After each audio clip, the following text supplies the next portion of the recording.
Hello दोस्तों, कैसे हैं आप लोग। मैं विवास कुमार आप लोग का अपने यूट्यूब चैनल विवास इन्फो ट्यूब्स में स्वागत करता हूं। दोस्तों, जो भी छात्र 12th का एग्ज़ाम की तैयारी कर रहे हैं, एंट्रांस एग्ज़ाम की तैयारी कर रहे हैं, उन लोगों के लिए आज का ये वीडियो बहुत इंपॉर्टेंट होने वाला है।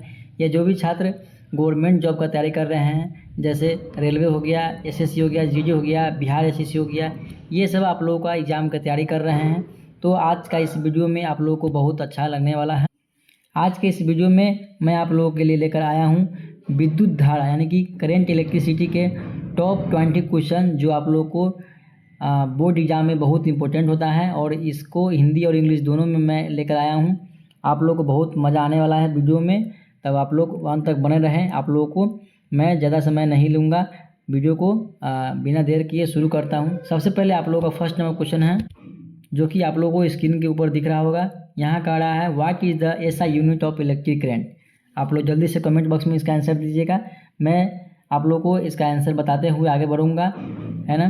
तो आप लोगों को यहाँ पूछा जा रहा है विद्युत धारा की एसआई इकाई क्या होती है, यानी कि तो what is the SI unit of electric current. तो आप लोगों का आंसर क्या हो जाएगा, सी नंबर आपका आंसर हो जाएगा, यानी कि एम्पियर हो जाएगा, आपका आंसर हो जाएगा। मैं जल्दी से आपको इसलिए बता रहा हूँ ताकि आप लोगों को ज़्यादा समय नहीं लूँ। आगे दोस्तों, आपका सेकेंड नंबर क्वेश्चन हो जाएगा।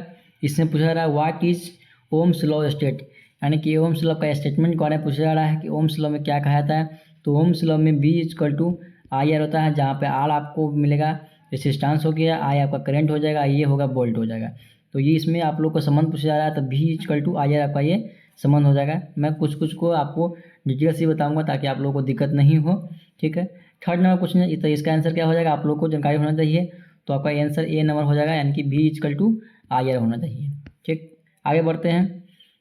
3 नंबर पे आपसे पूछा जा रहा है what is the unit of potential difference, यानी कि विद्युत विभवांतर का आपको ऐसा यूनिट पूछा जा रहा है, यूनिट पूछा जा रहा है। तो यूनिट की बात करें तो आपका ये यूनिट हो जाएगा पोटेंशियल डिफरेंस का वोल्ट हो जाता है, यानी कि बी नंबर आपका आंसर हो जाएगा, ठीक है। आगे बढ़ते हैं। प्रतिरोध की एसआई इकाई क्या है। प्रतिरोध मतलब हो जाएगा क्या, रेसिस्टेंस। आपको मैंने ऊपर बताया आर हो जाएगा रेसिस्टेंस। तो आर का आपसे ऐसा यूनिट पूछा जा रहा है, तो आपका आर का ऐसा यूनिट क्या होता है, ओम होता है, जो अभी आपको ओम्स लॉ के बारे में बताया है। तो यहाँ आपका आंसर क्या हो जाएगा, तो सी नंबर आपका आंसर हो जाएगा, ठीक है।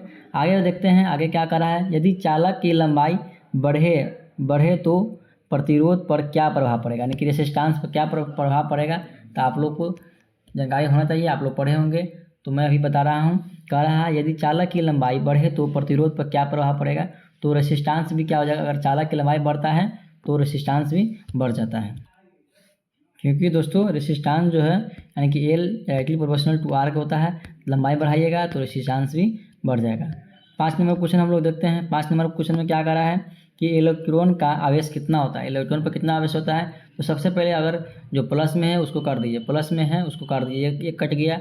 इसके बाद जीरो तो होता नहीं है इलेक्ट्रॉन पर चार्ज, फिर -1 होता नहीं, तो हम लोग का ऑप्शन क्या बच गया, सी नंबर आंसर बच गया। तो वही हम लोग का आंसर हो जाएगा। तो आंसर क्या आ जाएगा, 1.6 × 10⁻⁻19 कूलम हो जाएगा, ठीक। आगे बढ़ते हैं। कहता है वोल्ट मीटर को सर्किट में कैसे जोड़ा जाता है। How is a volt meter connected in A circuit. तो सर्किट में कैसे जोड़ा जाता है, समांतर क्रम में या किस में, पैरेलल में या सीरीज में, या आपको श्रृंखला के बाहर जोड़ा जाता है, या कोई इसमें से नहीं है। तो आप लोग का आंसर क्या हो जाएगा, तो वोल्ट मीटर को इसमें मैं बताया था, वोल्ट मीटर को किसमें, पैरेलल में जोड़ा जाता है। आपका बी आंसर सही हो जाएगा, पैरेलल में आपको वोल्ट मीटर को जोड़ा जाता है। 8 नंबर क्वेश्चन कर रहा है अमीटर यानी कि एमीटर को सर्किट में कैसे जोड़ा जाता है। तो ऊपर में मैंने बताया वोल्ट मीटर को याद रखिएगा, वोल्ट मीटर को किसमें, समांतर क्रम में यानी कि पैरेलल में जोड़ा जाता है, ठीक है। तो यहाँ आपको एमीटर के बारे में पूछा जा रहा है, तो एमीटर क्या हो जाएगा, श्रेणी क्रम में, इसको याद रखिएगा, दोनों बहुत इंपॉर्टेंट वाला है, ठीक है। तो यहाँ अमीटर पूछा जा रहा है, यानी कि एमीटर पूछा जा रहा है, तो एमीटर आपको हो जाएगा श्रेणी क्रम में, श्रेणी क्रम में सी नंबर आंसर हो जाएगा। और ऊपर में आपको वोल्ट मीटर पूछा जा रहा है, तो आप लोगों को मैंने बताया कि वोल्ट मीटर का क्या होगा। 9 नंबर क्वेश्चन पूछा जा रहा है, क्या कर रहा है ऑप्शन में, आप क्वेश्चन क्या कर रहा है, 9 नंबर क्वेश्चन आपसे पूछा जा रहा है विद्युत धारा की दिशा किसके विपरीत होती है। आप लोग को जल्दी से ऑप्शन पढ़ना है, आंसर देना है। तो मैं आप लोग को बता दूं कि आयनों की गति, विद्युत क्षेत्र, इलेक्ट्रॉन की प्रवाह और धारा के स्रोत की दिशा। तो आपका आंसर हो जाएगा सी नंबर, इलेक्ट्रॉन की प्रवाह की दिशा में आप लोग को क्या होता है, विद्युत धारा की विद्युत धारा की दिशा के विपरीत होता है कौन चीज? इलेक्ट्रॉन की प्रवाह होती है। 10 नंबर आपसे पूछा जा रहा है, ओम का नियम किन परिस्थितियों में लागू होता है, यानी कि ओम्स लॉ जो है सो किन परिस्थितियों में आप लोग को लागू किया जाता है? तो आप लोग को जल्दी से ऑप्शन देना है, तापमान परिवर्तित हो तब, या उच्च वोल्टेज पर, या स्थिर तापमान पर, या शून्य धारा रहे तो आप लोग का आंसर हो जाएगा सी नंबर, यानी कि स्थिर तापमान पर, कांस्टेंट टेम्परेचर पर जो है ओम्स लॉ का लागू किया जाता है। 11 नंबर क्वेश्चन आपको दिखिएगा यहाँ पे क्या कर रहा है, विद्युत ऊर्जा यानी कि इलेक्ट्रिकल एनर्जी का इकाई क्या होता है? तो इलेक्ट्रिकल एनर्जी मतलब ऊर्जा का क्या हो जाएगा? किलो घंटा या एम्पियर होगा। आप लोग को जल्दी से आंसर बताना है कि आपका आंसर क्या हो जाएगा। तो ऊर्जा के पूछा जा रहा है तो किलो वाट का इसका आंसर हो जाएगा। घंटा में भी जाएगा यानी कि किलो वाट घंटा, KWH आपका इसका आंसर हो जाएगा। सी नंबर आंसर हो जाएगा, आप लोग याद रखिएगा। किसी चालक के प्रतिरोध का सूत्र क्या होता है? रेसिस्टेंस ऑफ कंडक्टर का सूत्र आपसे पूछा जा रहा है। तो यानी कि समझिए इसमें आपको आर का किसके संबंध में, यानी कि अगर आपको ओम्स लॉ याद है, यानी कि ओम्स लॉ क्या होता है? V= होता है IR पूछा जाता है, ठीक है। तो मैं दोस्तों आपको बता रहा था कि अगर आप ओम्स लॉ यानी कि V= IR अगर आपको जानकारी है तो आपको इस क्वेश्चन का आंसर मिल जाएगा। आपको यहाँ पे आर रेजिस्टेंस पूछ रहा है, अगर आर को यहाँ पे करेंगे तो ये आपका आई जो है सो इस साइड चला, यानी कि V=IR हो जाएगा। V=IR नहीं होगा, यानी कि V अपॉन में आई, नीचे आई चलाएगा। तो ऐसा ऑप्शन कहाँ पे आप लोग देखिए, आपको ए नंबर पर ऐसा ऑप्शन दिखेगा जो कि लिखा हुआ है R=V अपॉन में आई। तो आपका आंसर हो जाएगा ए। 13 नंबर क्वेश्चन देख रहा है, बिजली के बिल में उपयोग की गई इकाई क्या होगी? बिजली के बोल में यानी कि watt unit is use in electrical bill, ठीक है। इलेक्ट्रिसिटी के बिल में जो इकाई उपयोग होता है वो कौन सा होता है? तो आप लोगों को जल्दी से आंसर देना है। तो उसमें यानी कि इलेक्ट्रिकल बिजली का जो बिल आता है वो किस चीज़ में आता है? तो किलोवाट में, किलोवाट प्रति घंटा में, यानी कि KWH आपका आंसर हो जाएगा, डी नंबर हो जाएगा। आगे बढ़ते हैं। 14 नंबर क्वेश्चन आपको दिख रहा होगा। 14 नंबर क्वेश्चन कर रहा है, धातु के तापमान बढ़ाने से उसका प्रतिरोध क्या होता है? यानी कि बढ़ता है, रेसिस्टेंस पूछ रहा है। रेसिस्टेंस जो है अगर धातु का प्रतिरोध बढ़ाते हैं तो उसका क्या होता है?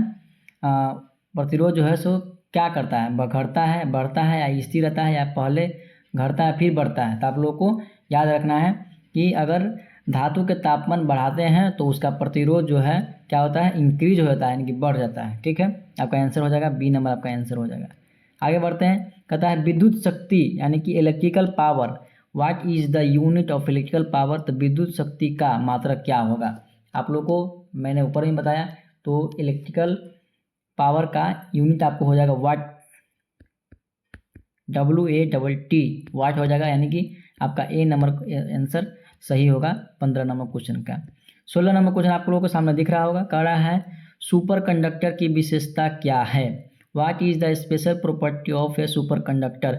सुपर कंडक्टर के बारे में आप लोग पढ़े होंगे, तो इसमें आप लोगों को पूछा जा रहा है कि इसकी विशेषता क्या है। तो आप लोगों को याद रखना है कि बी नंबर इसका आंसर हो जाएगा कि सुपर कंडक्टर की प्रतिरोध जो है सो शून्य होता है, यानी कि 0 रेसिस्टेंस होता है। ये आपको याद रखना होगा। 16 नंबर होगा, आपको 17 नंबर दिख रहा होगा, ठीक है। आगे आपको 16 नंबर में क्या कह रहा है, 17 नंबर में यहाँ पे द ऐसा यूनिट ऑफ रेजिस्टिविटी का, यानी कि ऐसा यूनिट क्या होता है? तो आप लोग को याद रखना है रेजिस्टिविटी का ये ऐसा यूनिट क्या होता है। तो बी नंबर आपको आंसर मिलेगा ओम मीटर, ठीक है, ओम मीटर मिलेगा। ये ओम जो है तो रेसिस्टेंस का होता है, ये तो होगा नहीं, और ये आपका आंसर ही होगा। वोल्ट मीटर तो होगा नहीं। अब कूलम, तो इसमें कूलम तो चार्ज का कि यहाँ पर कोई काम है नहीं, तो चार्ज वाला होगा नहीं, ठीक है। आपका आंसर हो जाएगा बी नंबर। 17 नंबर क्वेश्चन आपको देखने को मिलेगा, जहाँ आपसे फिर V=IR पे क्वेश्चन आया हुआ है। दोस्तों ओम्स लॉ बहुत इंपॉर्टेंट होता है, बिहार बोर्ड के एंट्रेंस एग्जाम में आप लोगों को बहुत इंपॉर्टेंट होता है। तो आपको ये समीकरण याद रखना बहुत ज़रूरी है। तो इसमें क्या कर रहा है, 12 वोल्ट यानी कि आपको V दिया हुआ है, 12 दे दिया हुआ है, 4 रेजिस्टेंस दिया हुआ है, यानी कि R दिया हुआ है, 4 दिया हुआ है, ठीक है। तो आपसे क्या पूछ रही है? करेंट मतलब होता है I। तो I को I निकालना है। तो I बराबर क्या हो जाएगा? V=IR होता है। तो आपको ये निकालना है, तो ये R जो है इधर चला आएगा, तो V अपॉन में R हो जाएगा, I हो जाएगा। तो आपको जैसे जैसे दिया गया वैसे रख दीजिए। V क्या है? तो 12 नंबर दिए, 12 है, और R क्या है? तो 4 दिया हुआ है। तो आपका कितना हो जाएगा? इसको कट कीजिएगा तो 3 आ जाएगा। आपका आंसर 3 हो जाएगा, यानी कि आपका आंसर बी नंबर आंसर हो जाएगा। ठीक है, उसके बाद आगे बढ़ते हैं। समांतर संयोजन में कुल प्रतिरोध होता है, यानी कि कहता है in parallel combination the total resistance is.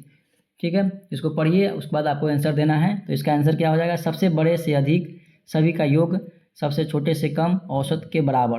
कह रहा है in parallel combination the total resistance, parallel combination में टोटल रेसिस्टेंस कितना होता है, तो आप लोग को आंसर मिलेगा सी, यानी कि सबसे छोटे से कम आपको पैरेलल कॉम्बिनेशन में टोटल रेसिस्टेंस का मान होता है।